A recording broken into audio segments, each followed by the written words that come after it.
The resignation letter is already sent. It's sitting in his inbox. He just hasn't opened it yet. And you're standing across from him while he's telling you how much the company values you, how you're part of the family, how big things are coming. You nod. You smile. You know something he doesn't. You already left 3 minutes ago, digitally. This conversation, it's a formality, a ghost story where you're the ghost and he's the only one who doesn't know you're dead.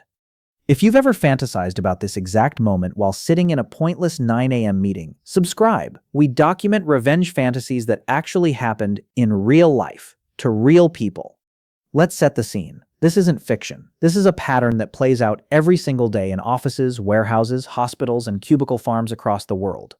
Someone decides they're done. They plan their exit quietly. They find another job, or build their own thing, or just decide enough is enough.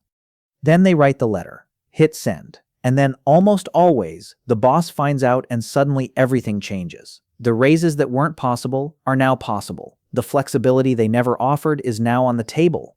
The recognition that never came suddenly arrives in a flood. It's one of the most consistent, most documented, most infuriating workplace phenomena in modern history.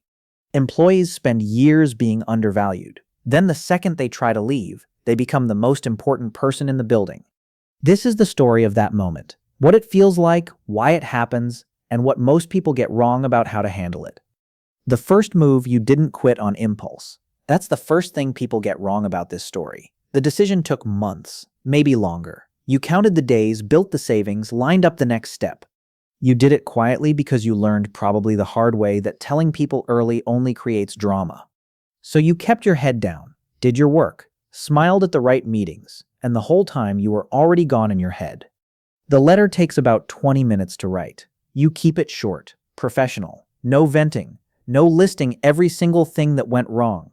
Just the date, the notice period, and a thank you that you mostly mean. You hit send at 8:47 a.m. on a Tuesday. Nothing dramatic, just done. Your boss reads it between back-to-back calls. You can tell because suddenly the calls stop. There's a pause, a weird quiet, then he walks over. Or sends a Slack message that says, "Can we chat?" And you already know what this is. You've been preparing for this conversation longer than he has. He starts with shock, sometimes genuine, sometimes performed. Then comes the pivot. Let's talk about what we can do to change this. He asks what it would take. He mentions numbers. He mentions titles. He mentions projects you've been asking about for 2 years that were always not the right time. Suddenly, it's the right time. Suddenly, everything is possible. You sit there and you listen.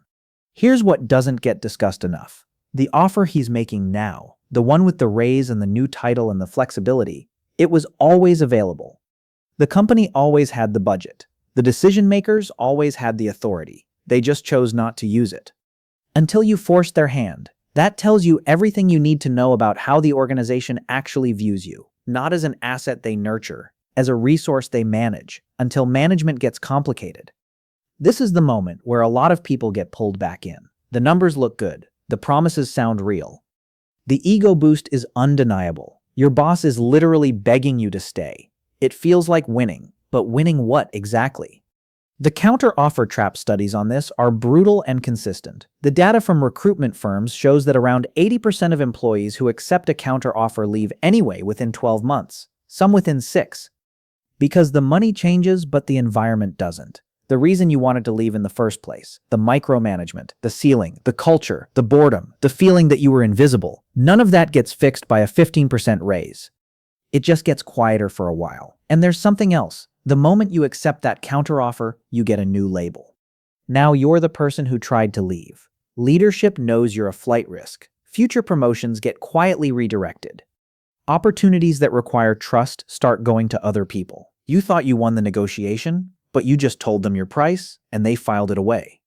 The people who play this moment best, and there's a specific type who does this well, they listen to the counteroffer fully. They thank their boss genuinely. They take 24 hours, and then they say no. Not because they're being dramatic, because they did the math before they ever sent that letter. They already knew what staying would look like with more money, and they decided the problem wasn't the salary. Some of them use the conversation differently. They get the counter-offer in writing, bring it to the new employer, and use it as leverage for a better starting package. That's cold. That's calculated. That also works remarkably often. The resignation letter becomes a negotiating tool in a game their boss didn't even know they were playing.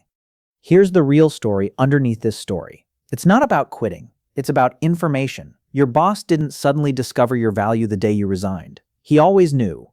He just also knew you weren't going anywhere. The moment you proved you were willing to leave, the entire power dynamic shifted. One email changed everything, not because of what it said, but because of what it proved. You had options. And people with options get treated differently. Always have. Always will. The most expensive career mistake most people make isn't staying too long. It's letting everyone around them know they have nowhere else to go. The resignation letter isn't the ending of a chapter. It's proof of concept. It's you demonstrating finally that you were never as stuck as they assumed. So the next time you're sitting in that chair, listening to your boss suddenly discover how valuable you are, remember, he's not wrong. You are valuable. He just needed a deadline to figure it out. The question is whether you trust a system that only tells you the truth when it's about to lose you. Some stories end with the person staying. Some end with them walking out and never looking back. Both can be right, but only one of them was made from a position of power. If you want more stories about the exact moment someone decided they were done being managed and started managing themselves, subscribe. The algorithm buries this stuff. Your situational awareness doesn't have to.